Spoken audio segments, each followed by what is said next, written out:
Okay, so we have, Isaac, when he turns 8 days old, he is circumcised as God commanded. If you remember back in Genesis 17 again, I'm going to revert to Genesis 17 a few times here.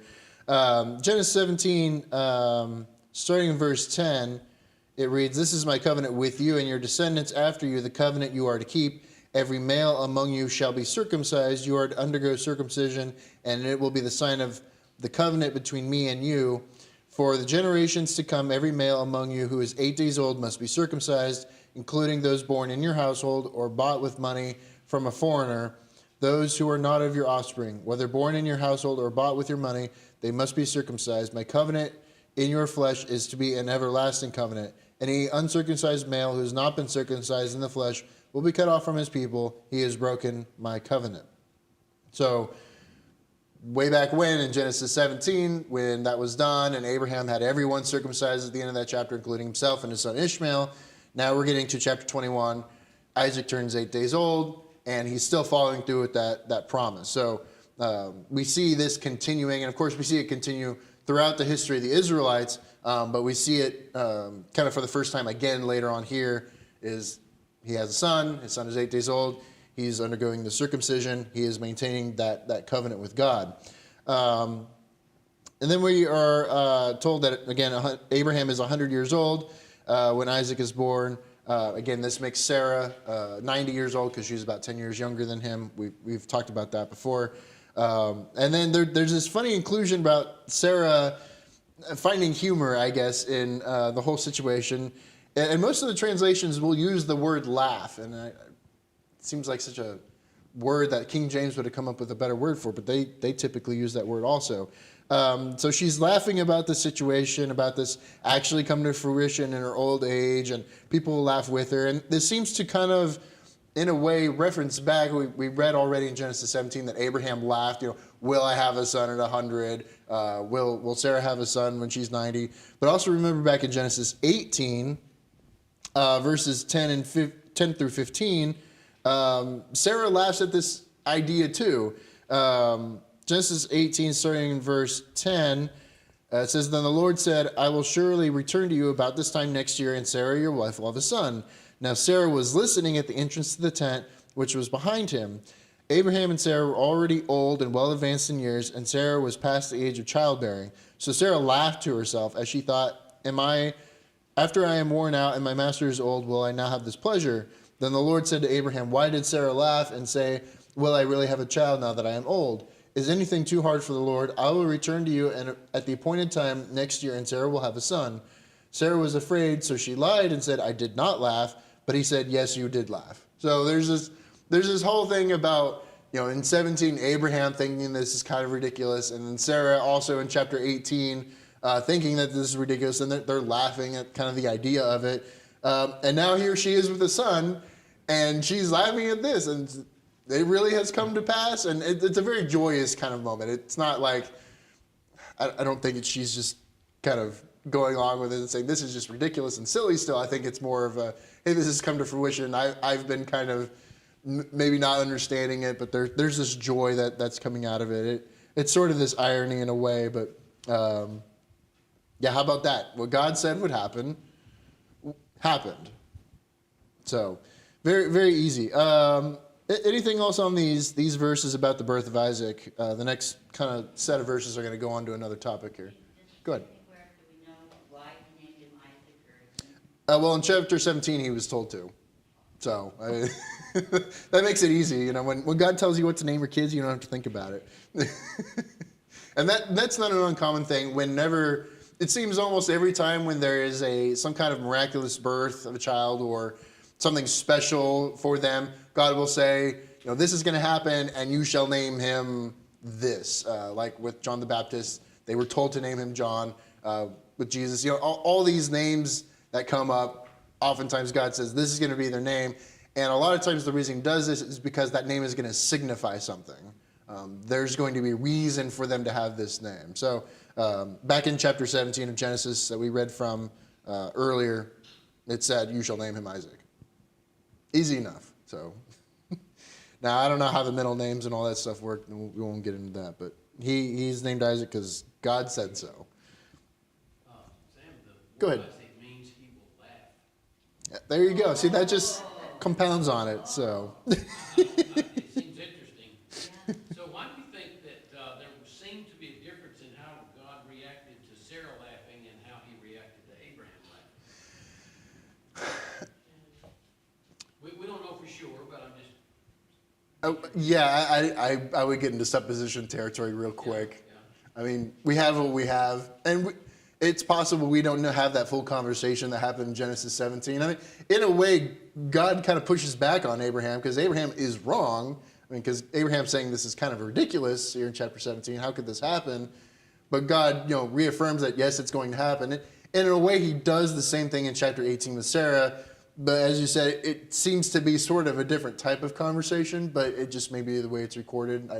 I don't want to get too far into supposition territory because I don't know. When you think about the idea of God commanding us things that seem impossible or incredible or something, just use the word ridiculous, which sometimes it feels that way. I almost feel like God would say today, yeah, that's the point. That's the whole point. Yeah. Sometimes we want God to make sense the way we think and the way we view things. And God's trying to tell us, no, we need to change the way we think to be more the way he thinks and to trust in him. But yeah. And that's where a lot of faith comes in that point. Because we could look at a lot of the things God would, command so-and-so, to do something. And we could say, logically, that doesn't make sense. That's not how the world works. That's not how the outcome wouldn't produce that. But when God says, do this, and I'm going to make it happen, if the faith is there and we follow through with it, and we're true to the end on it, he's going to make it happen. I mean, he did it here. Here we are in chapter 21, this whole time where he keeps promising Abraham, you're going to be a great nation. You're going to have a son. Sarah's going to bear this son. And it does happen. We're told that Abraham is a faithful man. I mean, Hebrews will confirm that for us, and I think we see it here in his life as well. But even Abraham didn't comprehend it. I don't think at any point Abraham really understood how it was going to happen. He just had to take God on faith, if you don't mind the expression. And that's what he was commended for, was he did. When he's told to go into the land of Canaan, he didn't know where he was going. He was going away from his father's household. He was going to be a stranger in that land, but he had faith in God to go ahead and do it. So over and over again, we see him maybe not understanding, maybe not knowing how it's going to work out, but he still does what God tells him to. Arnold, you had your hand up earlier. Go ahead.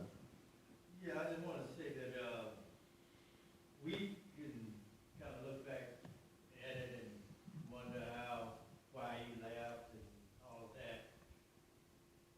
I don't guess he had the knowledge that we have now to really see the ages of his forefathers. So laughing, people were having babies at 700 years. Yeah. And still, we can't fathom that, and I guess neither can he.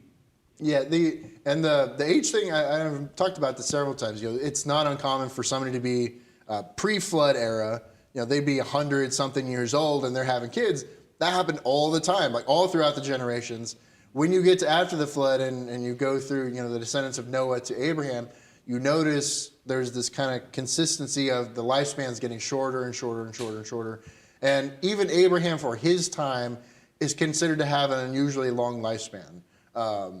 He's over and over described as an old man. His wife Sarah is described as one past the age of childbearing. So even though they might have had slightly extended lifespans from what we have today, they were still not young people who would be. We think of people usually have kids in their 20s, 30s, somewhere in that range. They're well past that. Even in that time, they're well past the time of typically having kids. So even though there's kind of that adjustment that we try to calculate, the Bible makes it really clear that this is miraculous. There's nothing. This would not normally happen. God has certainly made this come to be. Yeah, absolutely. Any other comments before we move on to the next set of verses here? Okay. Let's get someone to read for us then. We're kind of moving on to a new... There's multiple parts here in this chapter, so we're moving on to the next part. So I'm going to read verses 8 through 13, please. The child grew and was weaned, and on the day Isaac was weaned, Abraham held a great feast. But Sarah saw that the son whom Hagar the Egyptian had borne to Abraham was mocking, and said to Abraham, "Get rid of that slave woman and her son, for that slave woman's son will never share in the inheritance of my son Isaac." The matter distressed Abraham greatly. It concerned his son, but God said to him, "Do not be so distressed about the boy and your maidservant. Listen to what Sarah tells you, because it is through Isaac that your offspring will be reckoned. I will make the son of that maidservant into a nation also, because he is your offspring." Okay. So several things going on here. So the child referred to in verse 8, this is talking about Isaac. He grew and he was weaned.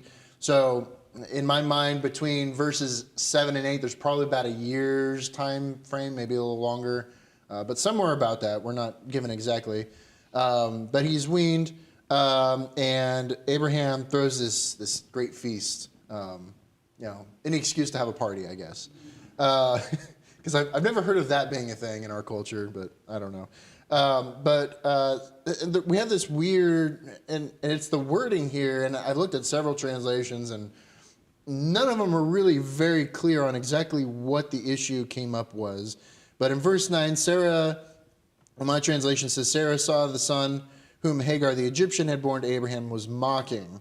Now, the supposition that a lot of commentators will say, well, they were having this great feast and Ishmael said or did something that was either disrespectful to Sarah or to Isaac or something of that nature.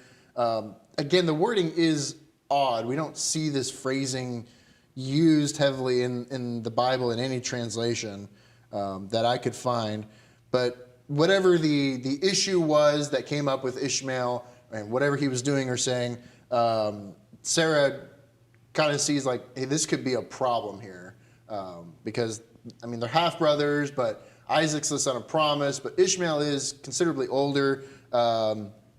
And Sarah sees like this may be a problem here. So she demands that Abraham, get rid of Hagar and Ishmael, the son Ishmael of yours.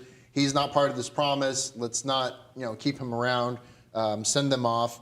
And basically so that, I don't know if her worry is that maybe that Ishmael's going to try to take a piece of whatever this promise is for Isaac or what, I guess usurp. I'm not sure if that's the right word. But that's what she's going with. So that's her demand. Now, Abraham, it says he was greatly distressed about this situation concerning his son. Now, it doesn't say which son, but I'm going to assume it's Ishmael here because this is going to probably affect him more. And this kind of alludes again to my thoughts on Abraham as a father. I think he's a good dad. Even though Ishmael is not the son of promise, he clearly cares about Ishmael. Because if Sarah said this and he's like, yeah, let's do it, that sounds good, you'd be like, wow, that's pretty harsh. But he really does seem to care about Ishmael. Even though Ishmael is not the son of promise that God had told him about, he still cares about Ishmael. And I think when we get to the death of Abraham later on, when Ishmael returns to help bury Abraham, that love seems to be there, that tie is there.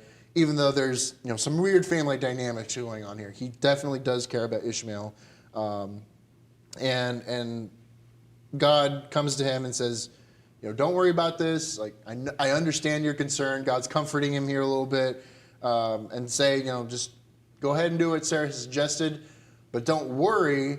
I'm going to take care of Ishmael. Basically, in essence, is what he's saying, because he promises he's also going to become a great nation. He's one of your offspring. I'm going to take care of him. Nothing distressing is going to happen when you send them off, basically, is what I glean from that. So I like that Abraham is torn on this issue because he cares about both of his sons, and he's trying to make the best decision here, and God is kind of right there saying, I'm going to help you take care of this. Here's what you need to do. If God would just come to me anytime I had a problem as a parent, that would make things a lot easier. But That's what we have the scripture for, I guess. So that's where we are at the end of verse 13. Any comments up to that point? We're going to kind of conclude this section of the next reading. Go ahead, Jeff. He says that he's going to bless Ishmael because he is Abraham's seed. And it just reminds me of the fact that God really cares for his children. He cares for all men. But his children are special to him. And he will bless us in ways that are not necessary, but there are ways that he just wants to bless us because he loves us and cares for us. He loves all men, but it's understandable that he loves those who've responded to his call even more, who've desired to be close to him even more. And so if you're a child of God, God sees you in a similar light. And he blesses you, maybe in ways that you may not be aware. But he cares for you just like he cared for Abraham. Yeah, and we see this in other places in the Bible too, where because someone who has a great relationship with God, people around them get residual blessings, if you will. I don't know if that's a good term to use, but that's what I'm going to call it. We'll see this with Jacob later on, is when he is with Laban. Laban's flocks increase while he's there, and when Jacob is with, or not sorry, when Joseph is in Potiphar's house starts running really well. You see these kind of things happen when someone who is faithful to God is in a situation. The people around them also seem to benefit a lot. When we studied this a while ago, I'm not sure why we went to this verse, but when Solomon was in his old age and he'd gone after idols because of his wives, God comes to him and says, your country is going to be divided because of what you've done, but for the sake of David, I'm not going to do this in your lifetime, which is interesting because David's already gone. David's not around anymore, but God still has this, I'm not sure what, this love, this special relationship with David, that he's going to make sure that his son Solomon is not going to experience these bad things in Solomon's lifetime, which is that's an interesting thing to look at. But we see this over and over again. This is not an uncommon thing.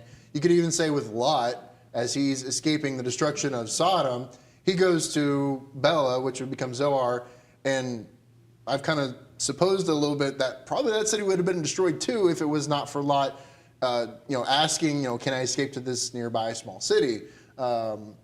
It's interesting when that comes up. So certainly does, though. And the residual good that others get is not just because Christians are honest and dependable and work hard and try to serve their bosses well. It's not just because of that. It's because God favors his children. Because God blesses. And for all, yes, it's good that we do our job well and that we're honest and dependable and we can make other people's lives better by our choices. But what strikes me here is that this is something that God is doing. Just God all by himself. Yeah. Because of his love for Abraham. And I believe that happens today in our lives. It could be blessing our children. It could be blessing, our friends or things like that in ways that don't have specific connection to our honesty or our dependableness. Sure. And there will be moments in these kind of situations where, the person who's, I hate this term, residual blessings. I got to find a better word for it. But you all know what I mean. Like, they'll recognize, like, hey, things have gotten better since this faithful, godly person has entered my life. And they understand that God is with them. In fact, we're going to see this later in this very chapter. They'll go up to them and say, well, obviously God is with you, so, here's what we're going to do because, either I want to be part of these, this relationship with God, or there's some, they will recognize it and they will react to it, which if we have that in our lives where people recognize that God is giving us blessings and they're reacting to it, we need to make sure we're, as Christians, taking the opportunity to talk to them. And if they're not a Christian already, do what we can to make that happen, if we can. I remember David's statement in the 23rd Psalm where he says, my cup overflows. So what happens to those that are with us if my cup overflows? Then they get blessings. Yeah, very good. Any other comments before we move on to the next set of verses here? All very good. Okay, so I'm going to read for us, I better turn back here, verses 14 through 21, please. Or I'm sorry, 14 through 21. So Abraham rose early in the morning and took bread and a skin of water, and putting it on her shoulder, he gave it and the boy to Hagar, and sent her away. Then she departed and wandered in the wilderness of Beersheba. And the water in the skin was used up, and she placed the boy under one of the shrubs. Then she went and sat down across from him at a distance of about a bow shot. For she said to herself, let me not see the death of the boy. So she sat opposite him and lifted her voice and wept. And God heard the voice of the lad. Then the angel of God called to Hagar out of heaven and said to her, what ails you, Hagar? Fear not, for God has heard the voice of the lad where he is. Arise, lift up the lad, and hold him with your hand, for I will make him a great nation. Then God opened her eyes, and she saw a well of water. She went and filled the skin with water, and gave the lad a drink. So God was with the lad, and he grew and dwelt in the wilderness, and became an archer. He dwelt in the wilderness of Haran, and his mother took a wife for him from the land of Egypt.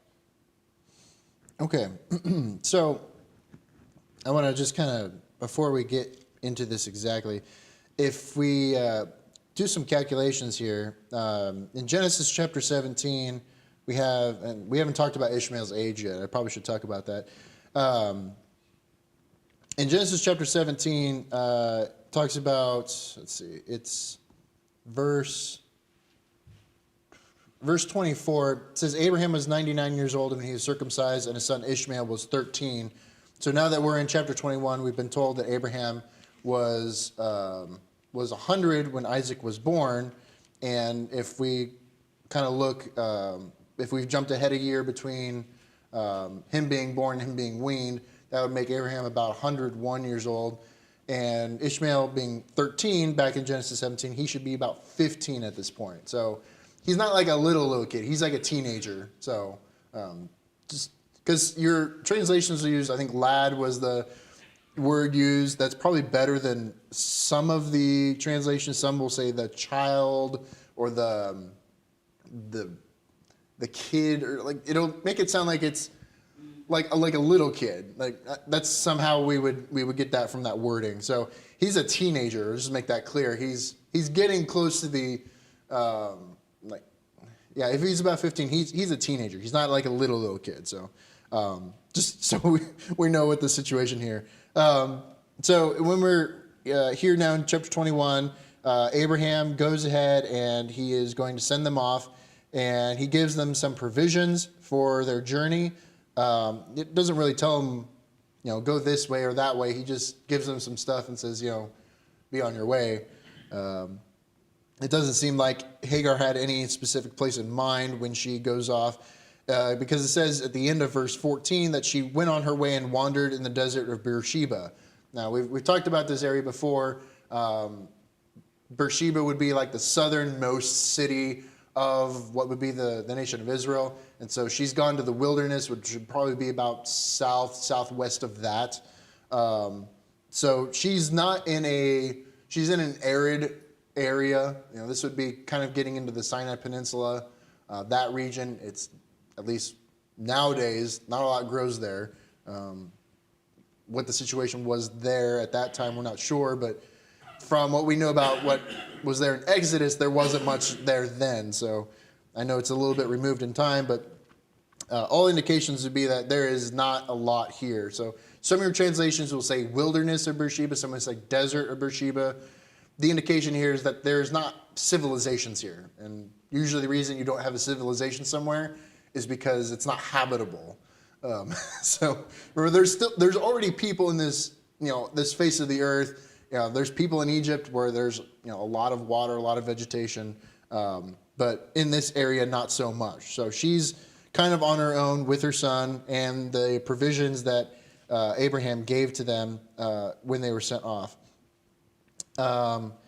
So they run out of water. It says the water skin dried up, or the water in the skin was gone, depending on your translation.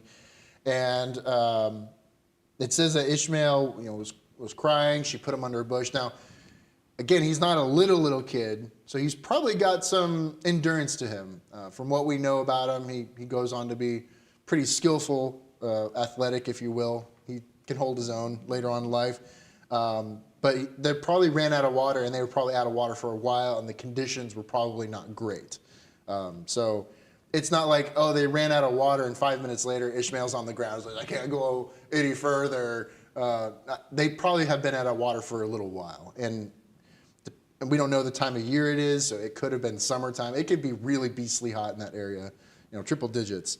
And so she puts him under a bush, and she goes off a ways. It says the term is bow shot away. I'm not sure how far that is exactly, because that will depend on how good you are and what kind of bow you're using. But it's enough distance away, I think, is she can't hear him anymore. Not within earshot, I guess, is maybe another word we use, because she says she cannot watch him die. She doesn't want to hear it anymore, and she herself also begins to cry. Now, in verse 17, we have God hearing him, hearing Ishmael, and the angel of God comes to her. And this is not the first time this has happened. If you remember back to, I don't actually have the verse here. I want to say it's Genesis 16. This happens also, where, remember, she became pregnant with Ishmael, and Sarai was very harsh with her, and so she leaves on her own accord. She flees, and she goes out in the wilderness, and she's by herself and all this, and the angel of God comes to her then. So this is happening a second time. So I'm sure Hagar is not as surprised. Again, God is taking care of this situation. Remember, God told Abraham, it's gonna be fine. I'm gonna take care of him. And here is God intervening here. And he reveals to her a well of water, and they're able to carry on. And she's told that he's going to become a great nation, indicating that he's not going to die now. He's gonna grow up, and they get a drink. They're good to go, and we kind of get 20 and 21. It's sort of an epilogue on Ishmael's life. We're gonna see Ishmael a little bit here and there later on, but this is kind of the last major thing we're gonna see about him for a little while. It says God was with the boy as he grew up. He lived in the desert and became an archer. So maybe that's why they use the term bow shot. I don't know. But he I guess settles in that area. They find a way to live there, and he becomes skillful in the ways of archery. And then 21, it says, while he was living in the desert of Paran, his mother got him a wife from Egypt. Now remember, Hagar herself is from Egypt. So that kind of makes sense that, if she's going to say, well, he needs to become this nation, I'm going to go find him a wife. It makes sense for them to go to Egypt. Now, Egypt would just be west of this area in the Sinai desert. So they would still have to travel a ways, but it's not like impossible. So they were able to make it. And we're going to see more about Ishmael and his descendants later on in Genesis. It's going to be mentioned around the time of Abraham's death. They'll talk about Ishmael's descendants. Ishmael will have 13 kids, 12 sons and 1 daughter, which is just like Jacob, later known as Israel, had 12 sons and 1 daughter. So there's certainly an interesting kind of mirroring there. It's not exactly just a coincidence. And we will see that later on in Esau's life, he will actually take Ishmael's daughter as a wife. Now, whether it's that direct daughter or descendant of Ishmael can be a little confusing because of the names and stuff, but Ishmael does come up a little bit here and there. He's not completely gone like Lot. We don't really see Lot again after the destruction of Sodom and Gomorrah and then him fleeing to the mountains. But this is by and large the last we're going to see of Ishmael, but he'll pop up from time to time for just, quick cameo in the Bible, if you will. So we know he does move on, and he does have nations that come from him, just like God promised to both Abraham and Hagar that this is what it was going to happen, and we will see that indeed it does. So that's kind of the end of the story for them. during the time of Abraham's life at least, but they will crop up again a couple other times in Scripture. Any comments on this up to verse 21? Good. God, when he spoke to Hagar in chapter 16, he said, you're going to have a child called named Ishmael because God has heard your affliction. And then in this chapter, he hears the voice of the lad and speaks to her and then gives provisions for her. Just a reminder that God loves everyone, God cares for everyone. And we are, sometimes become obsessed about earthly conditions. Having a house, having things, and God is not concerned about those things. He wants us to learn the value of the godly principles more. But we should not worry ourselves that Hagar had it hard.